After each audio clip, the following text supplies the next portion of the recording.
Inacreditável, inaceitável atuação vergonhosa do Flamengo agora há pouco no Castelão contra o Fortaleza, 18º colocado do Brasileirão, na zona de rebaixamento, prestes a ser rebaixado. O Flamengo conseguiu a façanha de fazer uma das partidas mais apáticas, sem sangue da história do clube.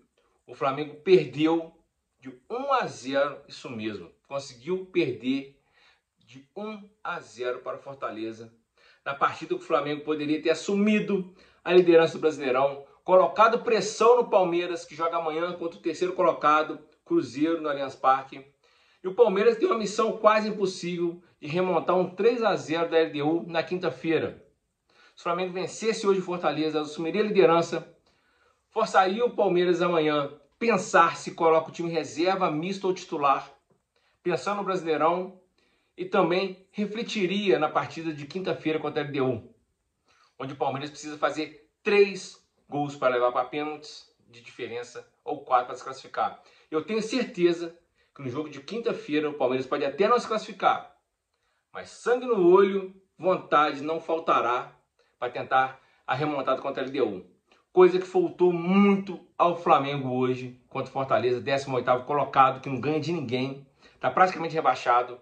O Flamengo tinha a chance de assumir a liderança e fez uma das partidas mais vergonhosas da história rubro-negra. É isso aí. Boa noite. Sejam todos bem-vindos ao canal. Como eu disse no começo do vídeo, o Flamengo fez uma partida vergonhosa, apática. Hoje era a chance de assumir a liderança, faltando 9 rodadas. Nessas 9 rodadas, o Flamengo enfrenta o Santos, que está caindo pelas tabelas, 2 vezes o Sport Recife. Era a chance do Flamengo assumir a liderança e contar com o tropeço do Palmeiras amanhã. E seguir, faltando 9 rodadas, 27 pontos a disputar, com chances reais de ser campeão do Brasileirão. E essas chances, se o Palmeiras não perder amanhã, praticamente serão bem pequenas. Porque o jogo de hoje também pode refletir no jogo de quarta-feira contra o Racing Avejaneda. O jogo de hoje deixou o Flamengo com a moral lá embaixo. A moral rasteira. Com que ânimo, com que vontade o time vai para a Argentina depois de fazer uma partida inaceitável como a de hoje, onde o time teve mais de 73% de posse de bola. Teve momentos do jogo que chegou, beirou 80% de posse de bola. O time sequer chuta em gol. O uniforme do goleiro do Fortaleza está limpo. Foram 94 minutos de jogo com os acréscimos, sem o Flamengo perturbar a defesa do Fortaleza, a não ser em cruzamento, em possíveis chutes fora da área já perto do final do jogo. Uma partida inacreditável do senhor Bruno Henrique, que faz hora extra no Flamengo, infelizmente. Vai sair da pior forma, assim como foi alguns jogadores que fizeram história no time e não soube a hora, a presidência e o jogador, de fazer esse descasamento, de cada um seguir seu caminho, como fez o Everton Ribeiro, como fez o Ilharão, como fez outros grandes jogadores que ganharam muito e saíram do Flamengo ainda em alta. O Bruno Henrique, infelizmente, está escrevendo uma página muito triste na sua idolatria no Flamengo, não julgando nada, e hoje, no começo do jogo, não queria correr, andando em campo, não ajudava na marcação, errava tudo com a bola no pé, se movimentava com uma preguiça enorme. E a contratação mais cara do clube, Samuel Lino, 22 milhões de euros. Uma das piores contratações. Eu deixaria o Juninho Xereca jogar e não colocaria o Samuel Lino. Péssimo, está em péssima fase. Eu de longe sou mais o Vitinho, que a torcida massacrava o Vitinho. O Vitinho chutava em gol, dava drible, dava passe. O Vitinho foi muito útil no Flamengo. Assim como outros jogadores sem nome, baratos, que passou pelo Flamengo e foi escorraçado. Eu nunca trocaria um Obino, um Hernani da vida pelo Samuel Lino. Nunca, jamais, em hipótese alguma. Péssima partida. de todo o sistema defensivo do Flamengo, especialmente a lateral esquerda, Ayrton Lucas, que subia muito, deixava a avenida Ayrton Lucas, e o Léo Pereira ficou sobrecarregado, ele e o Danilo, tendo toda hora correr para trás contra um ataque veloz do Fortaleza, com Breno Lopes e com Herrero Barreira, não esqueci o nome do jogador do Fortaleza, que toda hora era chutão e lançamento, os caras botavam terror em cima do Danilo e do Léo Pereira. Emerson Royal também na direita, péssimo, horrível. Jorginho e Saul ali na volância, na cabeceária, mal demais hoje, mas eu acho que foi muito contaminado pela partida do time. Jorginho nitidamente cansado, Saul fora de ritmo. Mais à frente, o Arrascaeta sem ninguém para apoiar. Pegava a bola, tacava no prato, não saía nada. Tocava no linho, não saía nada. Tentava achar o Bruno Henrique, nada. Saul e Jorginho só tocando para o lado e para trás. Time muito mal. Acho que o único que salva hoje é o Rossi. Mesmo assim, o Rossi não fez nenhuma defesa. O Fortaleza não atacou. O Fortaleza contra-atacou. Teve algumas chances de contra-ataque que o Flamengo errava passe. O Flamengo tinha 70 e tantos % de posse de bola e errava passe, dava contra-ataque pro Fortaleza. E o Fortaleza, nas que encaixou, uma foi quase gol. O cara deu uma cavada no Rossi, o Ayrton Lucas conseguiu sair correndo e conseguiu tirar de cima da linha. O Ayrton Lucas que tinha deixado a avenida atrás no início da jogada.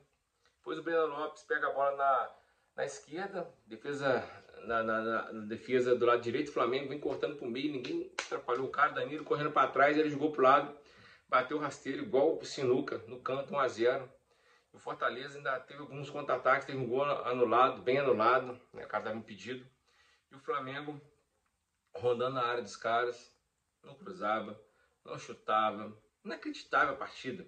Nem parecia uma partida de um time que está disputando o título, de um time que havia feito um jogo muito foda contra o Palmeiras no domingo, também foda na quarta-feira contra o Botafogo, um jogo também de muita raça e vontade contra o Racing na quarta-feira passada agora pela Libertadores.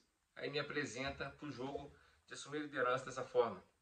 Perde por 1-0, dá faca e queijo para o Palmeiras, tanto no Brasileirão quanto na Libertadores, que se o Flamengo vencesse hoje, tinha certeza, se o Flamengo vencesse hoje o Fortaleza, assumiria a liderança, forçaria o Palmeiras amanhã contra o Cruzeiro, colocar muitos dos seus titulares, o que refletiria no jogo de quarta-feira. O Palmeiras poderia amanhã perder pontos para o Cruzeiro e morto, cansado contra a LDU e ser desclassificado pela LDU. Agora amanhã o Abel Ferreira pode colocar o time em reserva. Se perder para o Cruzeiro amanhã, vai continuar líder e podendo concentrar todas as forças na possível remontada contra a LDU, que é de 3-0. E o Palmeiras, do jeito que joga com vontade, com sangue no olho, na famosa empurrança, empurrando o adversário para o seu campo de defesa, cruzamento, chute fora da área, pressão o tempo todo, coisa que o Flamengo não fez hoje, o Flamengo não faz, que é um time muito técnico, que parece não ter faca nos dentes, muito menos sangue nos olhos. Partida vergonhosa, apática, que desanima o torcedor a assistir. No primeiro tempo, com 30 minutos, minha vontade era desligar a televisão e fazer outra coisa. Só que o fanatismo não deixa. E o jogo de hoje, eu não me lembro, eu tentei até puxar. Teve um jogo contra o Santo Córdoba na fase de grupos da Libertadores, foi ruim, mas não foi tão ruim como o de hoje. O Flamengo ainda forçou, tentou. Teve muitos jogos da época que o Flamengo não tinha dinheiro, tinha jogador ruim, mas nem o time reserva no Carioca ficava tão mal. Teve jogos que o Flamengo tomou goleada, né, contra o Bragantino e Bragança, mas o Flamengo jogou tão mal assim. Teve jogo que o Flamengo levou ferro lá em Curitiba contra o Atlético Paranaense, mas também não jogou mal desse jeito. Não me lembro de uma partida apática em que o time pegou um adversário todo retrancado com 80% de posse de bola e o time não ataca, não chuta. E o culpado principal, além dos jogadores, é o treinador também. Felipe Luiz, apático também na beira do gramado, demorou muito para mexer no time, demorou demais para mexer no time, não leu o jogo, escalou um time muito mal escalado com Bruno Henrique e Lino, jogadores que não têm feito nada, absolutamente nada. Samuel Lino e Bruno Henrique são dois jogadores que estão fazendo hora extra em campo. E esses 3 pontos farão falta daqui 9 rodadas, onde possivelmente o Palmeiras se sagrará novamente campeão brasileiro. Esse título aí só vem para o Flamengo se acontecer uma tragédia de o Palmeiras simplesmente fazer o que o Botafogo fez há 2 anos atrás, 2023. O Palmeiras, do nada, coisa inacreditável, fraquejar. E eu acho muito pouco provável. Se bobear, o Palmeiras vence amanhã o Cruzeiro e na quinta-feira dá a remontada contra a LDU e vai para a final em Lima, ou contra Racing, ou contra Flamengo. Racing também, escuta essa palavra, Racing. O Flamengo, se jogar como jogou hoje, no primeiro tempo já dá adeus a Libertadores contra o Racing. Porque o Flamengo não terá Pedro e o Felipe Luiz pode cometer de novo a loucura, a insanidade de colocar o Bruno Henrique no comando de ataque. E o Flamengo ser inoperante, ineficiente, um time preguiçoso com o Bruno Henrique no ataque e levar 2, 3 do Racing e ver o Racing e o Palmeiras fazer a final da Libertadores. É isso aí, um abraço. Hoje foi difícil demais assistir o jogo do Flamengo, mesmo com tantos jogadores bons em campo. Que isso, não parecia que o time está disputando o título, a liderança. Que atuação deplorável.